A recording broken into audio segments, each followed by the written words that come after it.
Ni ndani ya kijiji kimoja hivi kidogo kinachoitwa Chambari. Kuna mchizi huyu hapa anaitwa Manoji. Yuko anaandaa zake dondo za kwenda kujibia katika mtihani wa mwisho shuleni. Maisha nyumbani kwao yalikuwa ni magumu sana, huku akiishi yeye, mama, baba, bibi, kaka pamoja na mdogo wao mwisho wa kike. Siku ya mtihani ilipofika, kumbe sio yeye tu, darasa zima walikuwa wameandaa vibomu. Yaani kumbe walimu wao walikuwa wanaruhusu kuchiti kila mwaka, sababu kijiji hiko wanafunzi wao walikuwa hawana akili kabisa na wanaongoza kwa kufeli. Ila mara ghafla alikuja afisa mkuu wa polisi wa kijiji hicho na kufumania mchezo uliokuwa ukifanyika shuleni hapo. Mwalimu mkuu alijaribu kumuita afisa polisi pembeni ili waongee vizuri na kumkabidhi rushwa, ila mwamba akazikataa, kisha akamkamata mkuu wa shule na wanafunzi wote walifelishwa mwaka huo na kuamriwa warudie mwaka huo wote. Upande wa pili wa familia ya Manoji, baba aliamua toke safari kwenda kikazi kidogo, maana maisha yalikuwa ni magumu sana na yeye ndio kichwa cha familia. Alimwaga mkewe na kumwambia, niache nikapambane, nikipata nitarejea nyumbani, nitunzie watoto wangu pamoja na mama yangu, kisha akaondoka. Manoji na kaka yake wakaanza tafuta pesa kwa kutumia trekta la mizigo kama usafiri wa watu kijijini, lakini mwisho alikamatwa kwa kuwa walikuwa wanafanya kazi ambayo haina kibali maalum kijijini. Manoji aliamua kutoka kwenda moja kwa moja kwa afisa mkuu wa polisi wa kijiji kumuomba warudishie trekta lao na waachiwe huru, kwa kuwa walikuwa wanafanya vile kwa ajili ya kutafuta pesa. Maisha yao yalikuwa ni magumu sana. Afisa aliwasikiliza na kuonea huruma, hivyo akaenda kuwasikiliza kesi yao na kuamuru waachiwe huru, na kwa vile ilikuwa ni usiku sana akawabeba kuwapeleka kwao. Wakati wapo njiani, Manoji alivutiwa sana na uchapakazi wa mwamba. Jamaa hana mbambamba. Walivyofika nyumbani, Manoji akamwambia, natamani niwe kama wewe mheshimiwa, niambie nifanyaje na mimi nifike hapo ulipo. Mwamba akamjibu, acha kuchiti mitihani, soma kwa bidii, kisha kaondoka. Kuanzia siku hiyo Manoji akawa anapiga msuli wa nguvu kabisa. Mtihani wa mwisho kafika tena. Kama kawaida, wanafunzi wote walikuwa kichiti, kasoro yeye peke yake alikuwa anakomaa kiume, akikumbuka maneno aliambiwa, akitaka kufanikiwa basi asichiti. Baadaye mshikaji alifaulu, darasa zima walipata daraja la kwanza, peke yake alipata daraja la 3, lakini alifaulu pia. Bibi yake alimuita chumbani na kumkabidhi pesa kiasi kingi alizokuwa akizitunza miaka mingi na kumpa mjukuu wake ili zikamsaidia kwenda kujiunga na chuo. Basi walimsindikiza kupanda gari la kijiji kuelekea mjini na kumuaga mama pamoja na ndugu zake. Mwamba alifurahi sana safari yake. Basi lilipofika mjini, Manoji alikuwa amelala. Kuja kushtuka hivi, abiria wote washashuka na begi lake lililobeba kila kitu alioni. Yaani tayari wajanja walishamliza umo ndani ya gari. Alipojaribu kumuuliza konda kuwa kama amemwona mtu yote aliyoshuka nalo, konda akamjibu, sasa mimi nitajuaje begi lako? Na kila mtu ameshuka na begi lake. Kwa mara ya kwanza Manoji akaliona jiji chungu. Yaani kama ndio umefika Dar kwa mara ya kwanza alafu wakuulize kila kitu. Manoji hakuwa na pesa yoyote, hivyo akalala mtaani tu siku hiyo. Siku ya pili akawa anazunguka mtaani kama chizi asielewi cha kufanya. Ikifika usiku anabaki nje ya migahawa tu kutazama watu wanaokula. Huku yeye siku ya pili hajatia kitu tumboni. Asubuhi inayofuata akaona ngoja atafute kazi, njaa itamuua ese. Hivyo alienda kwenye mgahawa na kuomba apewe chakula na njaa sana. Baada hapo ataosha hata vyombo kulipia chakula atachokula. Alipewa chakula, aisee, alifakamia kama kuna vita ya Russia na Ukraine tumboni. Pembeni yake alikuwa mchizi fulani hivi, anaitwa Pandei. Anamwangalia anavyokula huko anatabasamu. Baada ya kumaliza kula, alimfuata mwajiri na kumwambia ampatie kazi sasa kulipia msusa aliyokula. Lakini mwajiri akamsamehe na kumwambia wewe nenda tu. Manoji akawa mbisha, anataka apewe kazi, hawezi kula chakula cha bure tu. So akaanza zozana na bosi pale. Yule mchizi aliyokuwa anakula pembeni yake akasema, "Okay, sawa, nitakulipia mimi, usijali." Manoji akaoji, "Wewe naona nilipia kama nani?" Mchizi akajibu, "Naona unajielezea sana. Mimi mwenyewe ni mwanafunzi, naenda anza chuo kama wewe." Manager akamfuata na kumwambia, "Da, afadhali nimekutana na mwanachuo mwenzangu. Sina mwenyeji yoyote hapa mjini. Nimeibiwa kila kitu hapa, nilipo ni mimi na nguo zangu tu." Mchizi akamjibu, "Basi si urudi nyumbani?" Manoji akakataa na kusema, "Nitapambana na kufanya kazi yoyote ila kijijini sirudi." Hivyo akaomba ongozane naye. Jamaa akamwangalia kisha akasema, "Poa mwanangu, twenzetu." Kalipia msosi pale fasta, akamchukua Manoji wa wae train. Pande alikuwa ni mchizi wa kishua. Baba yake ana cheo kikubwa serikalini. Na kozi aliyokuja kusoma yeye na Manoji ilikuwa ni afisa polisi. So alikodi apartment ili kuishi yeye na Manoji. Kuna mchizi anaitwa Tutul. Aliwachukua Manoji pamoja na Pande akapeleka kwa jamaa mmoja hivi anaitwa Gauli. Gauli alikuwa ni mwanafunzi wa muda chuoni. Kazi yake ilikuwa ni kuwasaidia first year wanaoingia chuoni hapo, wapa ushauri na mbinu mbalimbali. Japo yeye mwenyewe kashafeli sana, ila achoki kuliteki, yani inamaanisha kurudia. Manoji alisimama na kumuuliza swali, "Bro, mimi sina pesa yoyote hapa nilipo. Nawezaje kuendesha maisha yangu hapa mjini? Na kwetu ni maskini sana." Gauli akamjibu, "Kazi zipo nyingi. Unaweza kufanya kazi ya kusafisha vyoo." Manoji akajibu ndio, akakubali. Akaenda kupata kazi ndani ya library ya wanafunzi. Kazi yake ikawa ni kusafisha vyoo na vitabu, yani kutoa vumbi. Pande yeye alikuwa ni mtu wa mitungi sana. Manoji akamuuliza, "Ndugu yangu vipi? Mbona unapenda sana pombe?" Pande akamjibu, "Niache nitumie pesa za baba yangu. Kwanza baba yangu ni mkusanya kodi na mtoza ushuru serikalini. Pia ni mla rushwa. So mimi naona bora nile pesa zake tu za dhambi. Upolisi wenyewe kanilazimisha kuja kusomea. Ndoto zangu zilikuwa kuja kuwa mwandishi wa habari." Siku inayofuata ilikuwa ni siku ya matokeo kwa mwaka wa mwisho. Gauli alifeli tena na ndio ilikuwa mara yake ya mwisho kurudia. So ndio ikawa mwisho wa masomo yake na kufeli kabisa. Ila jamaa alikuwa ni fighter kinoma. Hakukata tamaa, akafungua biashara yake ya mgahawa, vinywaji, chai na kahawa. Pia akaambia wanafunzi wenzake wanaomsikiliza kuwa wasikate tamaa. Yeye yeye amefeli, lakini haijalishi kuwa wao watafeli, bado ataendelea kuwapa mbinu wapambane kama bro wao. Maisha ya chuo yaliendelea. Chuo kilikuwa ni kigumu balaa ise. Matokeo ya muhula wa kwanza alipotoka, Manoji alifeli. Gauli alimpa moyo na kumwambia rudia tena. Manoji hakuchoka, kaendelea kutafuta pesa za kujisomesha, huku anakomana piga msuli darasani, hakukata tamaa kabisa. Matokeo yakatoka tena awamu ya pili. Manoji akafaulu mara hii. Alifurahi sana yeye pamoja na rafiki yake Pande na bro wao Gauli. Siku moja wakati Manoji yupo katika ofisi fulani, alikuwa anatafuta baadhi ya dokumenti ambazo zitamsaidia kuendelea na masomo yake. Alitaka kutapeliwa na ofisi hiyo pesa zake, lakini akashtuka. Kama kawaida yake akapaniki. Kuna mzee mmoja naye alikuja na mwanawe wa kike pembeni pale. Nao baada ya kuona kuwa Manoji analalamika, wakagundua kuwa kampuni hiyo ni matapeli. Mzee pamoja na binti yake walimpenda sana na kumshukuru kuwa bila yeye na wao wangetapeliwa. Manoji akajibu haina shida, kama wakihitaji msaada wote ule akaelekeza anapofanyia kazi. Baadaye jioni binti alifuata Mwamba baada ya kutambua kumbe wote ni wanafunzi na wanasoma chuo kimoja. Wakatambulishana pale. Binti alikuwa anaitwa Shilaza. Wakaanza piga stori za kujuana pale. Shilaza alijua jamaa ni injinia. Ila Manoji kabla ya kujielezea vizuri, bosi wake alikatisha maongezi yake na kumwambia aache story apige kazi. Urafiki wao ukawa mkubwa sana mpaka darasani wanakaa pamoja. Siku moja mwalimu alimuita mbele Manoji na kumpongeza kuwa ameongoza darasa zima kwenye testi yake. Kisha akampatia zawadi ya chocolate 2. Jamaa akaenda kumpa zote binti. Basi stori za chuo hapa na pale baada ya masomo kuisha. Urafiki wa Manoji na Shilaza ulikuwa mkubwa sana siku hadi siku. Na tayari Manoji alishaanza kuvutiwa sana na Shilaza. Siku moja wakati wapo klasi, mwalimu aliuliza swali la physics. Shilaza akamwambia Manoji, alijibu, "Yes, engineer." Lakini Manoji akawa anaona aibu na kusema kuwa silijui hilo swali. Mwalimu akamsimamisha Shilaza alijibu. Binti akasema mimi silijui, ila Manoji analijua kwa kuwa yeye ni engineer. Manoji naye akajibu mimi silijui hilo swali na wala sisomei uinjinia, nasomea upolisi. Darasa zima likacheka. Binti akaona aibu na kumaindi kama kajizalilisha hivi, ina maana jamaa alimdanganya kama unavyojua wanawake tena. Shilaza akamaindi. Jamaa alitaka kujitetea lakini akashindwa. Siku inayofuata bosi naye akamsingizia eti ameiba pesa. Kama kawaida Manoji hapendi unyonge, akapaniki, akaacha na kazi yenyewe kabisa. Darasani pia akaonekana kila siku. Rafiki yake Pande alipomtafuta akaja kumpata Manoji anafanya kazi mashineni,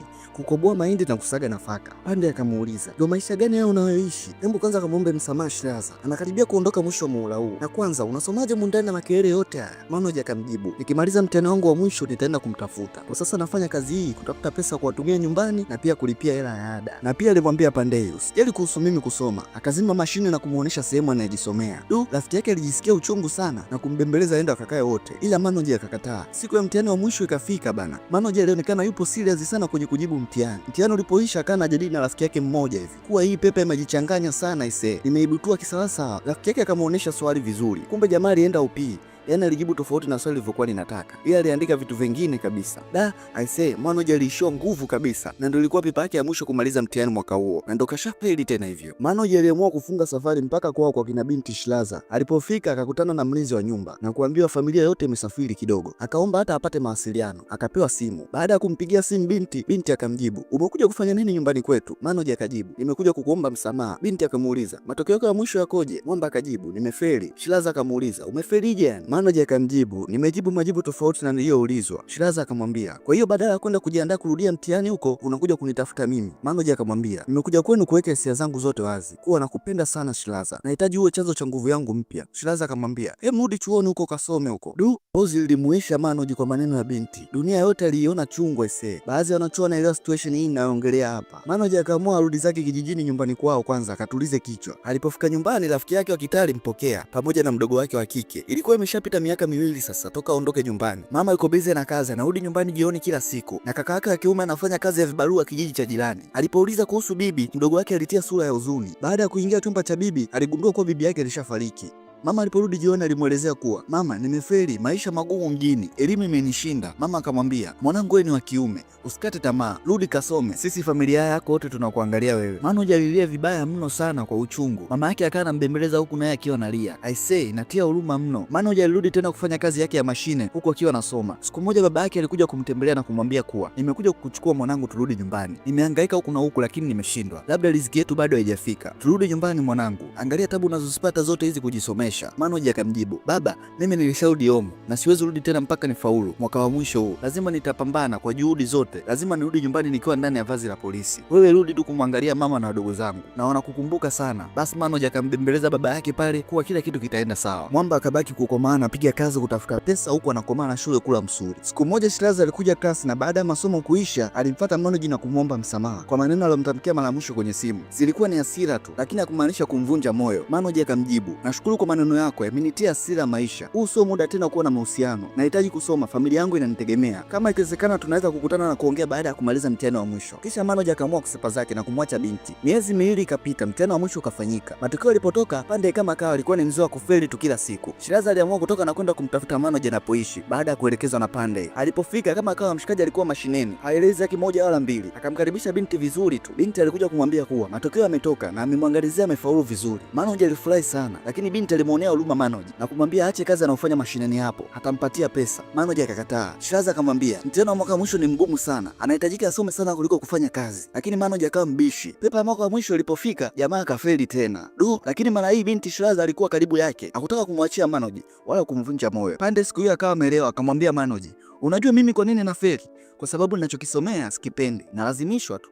Na unajua kwa nini wewe unafeli? Sababu unachanganya kazi, masomo na mapenzi. Shiraza alijisikia vibaya kana kwamba kama yeye ndo kikwazo vile. Akaondoka. Manoj alimfuata. Shiraza akamwambia, "Manoj, mimi nakupenda sana. Haijalishi upoje, una hali gani. So nakuomba sasa usome kiukweli ukweli. Tuwaoneshe kuwa mapenzi yetu hayaharibu maisha yako, bali yanajenga." Aliporudi kwa Blaza Gauli naye akamwambia, "Kuanzia sasa hakuna tena kufanya kazi. Nitakukabidhi chumba changu, utakuwa unalala humo. Kazi yako wewe ni kusoma tu. Usijali kuhusu pesa. Mimi nitakuhudumia na pia nitakuwa natuma pesa nyumbani kwenu. Sababu nafanya hivi, najua wewe ukifanikiwa na kufaulu na kupata kazi, basi na sisi tumefanikiwa." Blaza Gauli aliongea kwa uchungu sana, kana kwamba Manoj ni mdogo wake wa damu. Binti Shiraza naye akamletea Manoj stopwatch.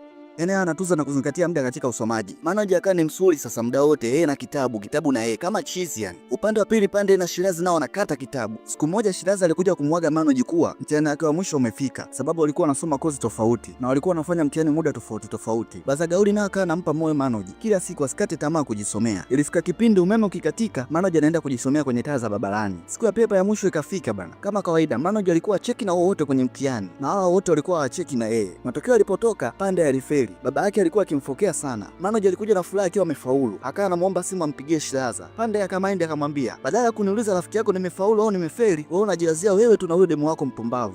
Wala hujui kuwa rafiki yako nimefeli. Na chuo ndo basi tena." Manoj akamjibu, "Usimuite Shiraza mpumbavu, tutagombana." Kisha akaamua kuondoka zake. Akaenda sehemu nyingine kuchukua simu, akampigia mama yake nyumbani na kumwambia kuwa, "Mama, nimefaulu mtihani wangu wa mwaka wa mwisho." Familia nzima ilifurahi pamoja na ndugu zake wote. Baadaye anampigia simu Shiraza, lakini alipokea mama yake na kumwambia, "Shiraza kwa sasa hayupo nyumbani. Akirudi utaongea naye." Baadaye kidogo Shiraza anampigia simu na kumwambia kuwa, "Manoj, sitaweza kuja kuonana na wewe sababu kuna mtu amempigia baba na kumwambia kuwa nimetembea na wewe. So mzee wangu amemind." Manoj akafikiria atakuwa ni nani kaongea uongo huo, akakumbuka kuwa itakuwa ni Pandey tu, hakuna mtu mwingine. Alimtafuta na kugundua kuwa yuko kituo cha polisi sababu alilewa na kuanzisha vurugu barabarani. Ila ni rafiki yake, haina jinsi, akaamua mtoe tu ndani ya selo. Ila alimaindi na kumgombeza kwa nini amefanya upumbavu ule wa kumgombanisha yeye na familia ya Shiraza. Upande wa pili Shiraza alijitetea sana kwa baba yake kuwa anajiheshimu, hawezi fanya upumbavu kama huo. Kwa nini baba yake anasikiliza maneno ya watu baki? Alimuomba sana akutane na Manoj sababu ni siku yake ya muhimu kwenye interview. Baba naye alimkubalia. Siku inayofuata Shiraza alienda kukutana na Manoj na wote walikuwa na furaha sababu wote wamefaulu, na siku hiyo Manoj alikuwa anaenda kwenye interview ya kazi. Baadaye akamchukua mchizi mpaka kwenye saluni kumtengeneza ndani na muonekano mzuri wa kikazi. Baada hapo akaenda moja kwa moja kwa Pandey. Mwamba kuamini kama rafiki yake atamrudia baada ya kumtendea yote yale. Alimuomba msamaha Manoj pamoja na Shiraza. Manoj akamwambia, "Usijali rafiki yangu, ni changamoto ndogo tu hizi. Siwezi kukusahau. Bila wewe nisingefika hapa nilipo." Wote walikuwa na furaha wakati huo. Njiani akiwa kwenye taxi kuelekea kwenye interview, Manoj alikuwa hana amani, full uoga. Viatu unaona kama vinambana hivi,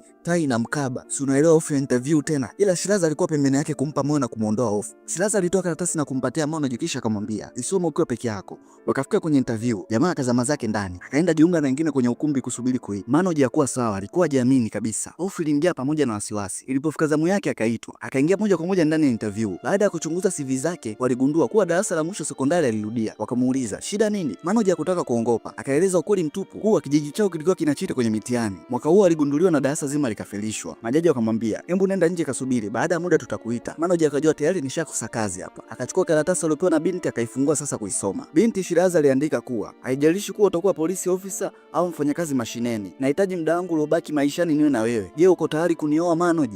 I say hii ilimpa nguvu sana Manoj.